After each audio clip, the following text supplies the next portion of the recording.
Whoa, Jing? Gon's dad? The one that dropped off his 2-year-old kid with his sister, went to go buy milk and never returned? He's supposedly a good father? Well, kind of. Alright, think about it. Gon's entire purpose of becoming a hunter was to find Jing. In almost all battle shonen, there's one overarching goal that motivates the protagonist into becoming stronger. The same thing can be said here. What's different about all the other anime out there though, is that Jing essentially masterminded this whole thing. Jing didn't just lead Gon into becoming a hunter, he led him to becoming one that's strong enough to beat up sexy cats. Yo, this guy's a fucking fur. Giving up Gon was most likely towards his benefit too.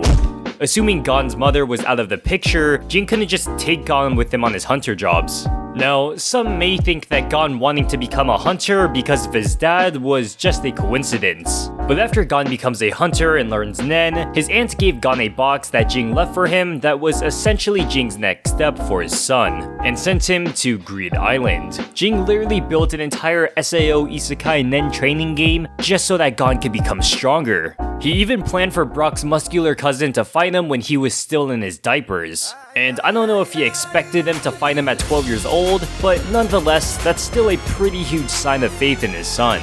And he didn't just have the confidence that he would beat Razor, but he knew he was going to complete the entire game, planning on Gon meeting him if he used Magnetic Force, and sending him to Kite if he used the company. Gon only becoming a stronger hunter after his training during the Chimera Ant arc. While it might have not gone 100% to plan, in retrospect, Jing essentially mapped out Gon's entire path to become a powerful hunter, especially for his age. I mean, just in terms of strength, he even compares to the two the chairman handpicked himself. This one started pissing his pants when Gon started charging up his Jajangkin, and this dude acted like he was the shit, and then got tickled by some Nen and went bald.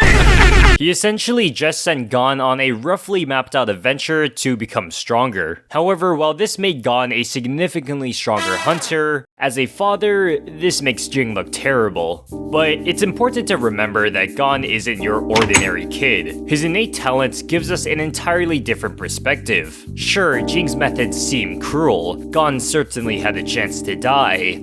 Multiple times. But I don't think Jing would go through all this effort to set Gon up if he didn't truly believe in his son. And that somewhat goes for Gon almost dying as well. While this is less excusable, if Jing really didn't believe Gon was going to live, I'm sure he would have tried something. Yes, as a regular father, Jing is terrible. He didn't raise him as a father should, but in a way, he didn't raise him as a son. He raised him as a hunter. He put Gon on the path to train with powerful hunters, and threw him into real situations that spurred Gon's growth as a character and as a Nen user. Now, there's the argument that Jing could have just at least visited Gon, but if he even visited him, then firing Gon to become a hunter because he wanted to find his dad wouldn't be there. Good parenting depends on the child. As a parent, you want to do whatever they need, and technically, in a twisted way, Jing did that. Is he a bad father?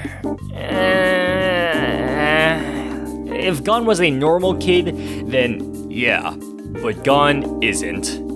And if Jing never left, Gon would have never become a protagonist. Like I stated in my Hiruzen video, it's basically battle shonen law for every character to not have parents.